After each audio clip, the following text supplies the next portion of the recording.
Hello viewers, welcome to the video. Like I've already mentioned in the previous video, in this video I'll be explaining about the types of generative AI along with their applications. So in case if you didn't watch the previous video, please watch it, because without watching the previous video, you won't be able to understand what I am talking about in this video. I'll also mention the link of the previous video in the description. Please go for it, because only then you will be able to understand what is the refrigerator, what are the magical powers.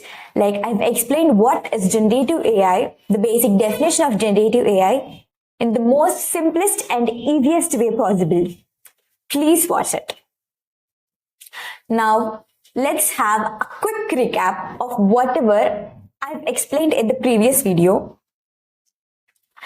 What is generative AI? This is the topic that I have explained about in the previous video. Now, assume you are an 8-year-old kid, you have a refrigerator in which the magical power made an ice cream sandwich which you thought of eating with the ice cream and the biscuit packet that was already present in the refrigerator. Now that magical power is the generative AI. This is a subfield of artificial intelligence that combines creativity and innovation. This covers the recap of the previous video. Now without any lags, let's go to the types of generative AI along with their applications. There are totally 5 types of generative AI, in which the first one is Generative Adversarial Networks, which are also called as GANs. The second type are Transformers. The third one are Variational Autoencoders, which are also termed as VAEs. The fourth one are like flow-based models. And the last type of generative AI are the Recurrent Neural Networks, RNNs. The first type of generative AI are the Generative Adversarial Networks, which are GANs. Looking at the formal definition of GANs, a GAN is a machine learning framework where 2 neural networks, a generator and a discriminator, compete with each other. The generator tries to create data that looks real, while the discriminator evaluates whether the data is real or fake. Through this adversarial process, GANs learn to generate highly realistic data. I know that looks complex. Let's explain it in terms of the magical refrigerator. Now, assume within that magical refrigerator, there are 2 cute chefs present, in which one cute little chef made the entire ice cream sandwich and the other chef checked if it was actually realistic or not. Like, just because it's an ice cream sandwich, the picky chef checked it in terms of taste, color, flavor, etc. Now, hope you are getting it. One chef tried to make it while the other chef tried to check it. Now, the chef that tried to make it is the generator, and the chef that tried to check it is the discriminator. That's how generative adversarial networks work in real life as well. Now, looking at the applications of generative adversarial networks, they are very important in creating realistic pictures and videos. Now, this covers the generative adversarial networks. These are the first type of generative AI.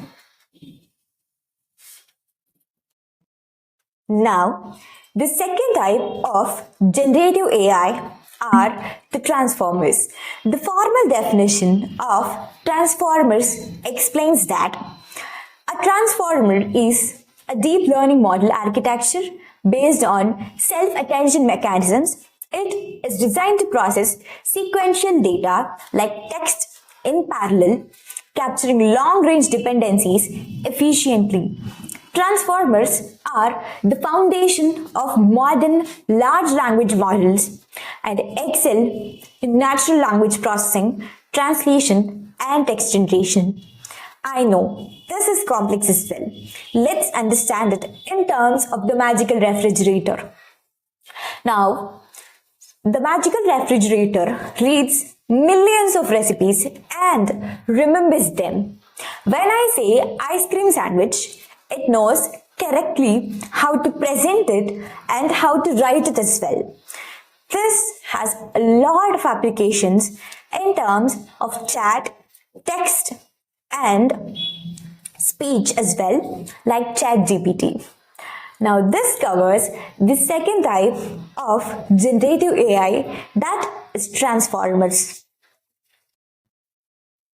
Now, looking at the third type of generative AI, which are variational encoders, the formal definition of variational autoencoders explains that the VAE is a type of autoencoder that learns to encode input data into a latent, compressed space and then decode it back to generate new samples.